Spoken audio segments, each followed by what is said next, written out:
What's up, everybody? My name is Shannon, and I am still waiting for my Satyr, and today we are finally talking about Percy Jackson and the Olympians, Book 1, The Lightning Thief by Rick Riordan. So if you can believe it, with my channel being called Still Waiting for My Satyr, I have never reviewed the Percy Jackson books, and I will tell you why. I've read this series probably about 3 times, but it's been a while since I've read them, and when I review books, I like to have it a little bit fresher on my mind, and plus, I wasn't sure if I could talk about these books without spoilers, but we're gonna give it our best go because Percy Jackson is an amazing series, and plus I just reread it because over on Network 1901 I do this podcast called Explain This Book to Me. We just did The Lightning Thief, so it's super fresh in my mind. So for those of you guys who don't know, Percy Jackson is a story about the Greek gods. It's set in modern times and it follows these kids who are descendant of gods. They're demigods.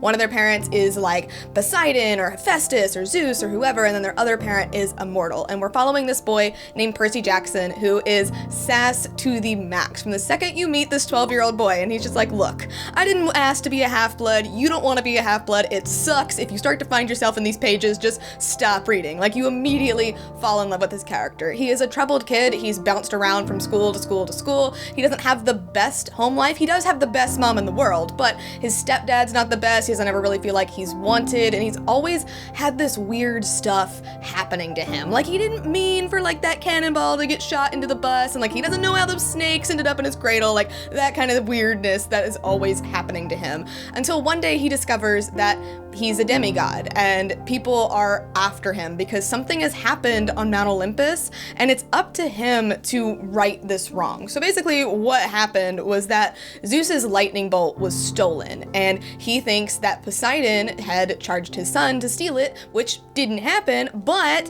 what better way to right this wrong than to have the son of Poseidon bring the bolt back? And none of that is spoilers, like basically that's all in the back of the book. But we follow Percy as he goes to Camp Half-Blood. We meet all of these amazing characters like Annabeth and Grover and Chiron and Luke, and just, oh my god, Luke, like, okay, let me stop myself right there. And we go with them across the country as they travel to the underworld to try to not only find the lightning bolt, but to also rescue Percy's mom, who might have been killed on his way to Camp Half-Blood. And what's so amazing about these books is that they really are like a coming of age story, and I love them because they age with Percy. So in this first book, we are going into this world just as like open-eyed and like amazed as Percy is, and like you really see into his head and you see how all he cares about are his friends and who he's loyal to and his mom. Like, that's all he cares about. Like, yeah, he doesn't want World War III to happen or anything, but he doesn't owe the gods anything. What have they done for him? They have not been there for him. He has this kind of resentment towards his father for never being around in his life,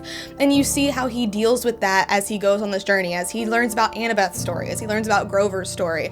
And it's really amazing to see, and I feel like it really sets up this amazing like saga of books that we have to look forward to, that we get to see as he comes into his power, and as he learns that there's a lot more going on behind the scenes and that everything is more complicated than he ever thought that it could be. My favorite part of these books, especially the first book, is the characters. You get to learn so much about them, you get to spend so much time with them, and I love that you get that great foundation to start off with, and then you just build on it as the series goes on. Lightning Thief in itself is not my favorite one from the original series, but I do really love it, and it does have a really special place in my heart because it's the book that starts it all, and I really do feel like, you know, you're entering this world for the first time, and it's just so amazing, and it always feels like you're returning home whenever you go to Camp Half-Blood. As a kid, I didn't grow up on Harry Potter, so this is kind of what I had, although I didn't read them till I was in 8th grade, but this was my series, and it's so much fun to go back and get to relive it all over again. So obviously I'm giving this book an A+. I highly recommend it. I'm probably gonna go ahead and reread the rest of the series since I got started on this one. I don't know how often those videos will be coming out, but you can have those to look forward to. But thank you guys so much for watching this video. If you liked it, be sure to hit that like button down below, and don't forget to subscribe so you can talk books with me every week. That is everything I got for you today, and I'll see you guys next time. Bye!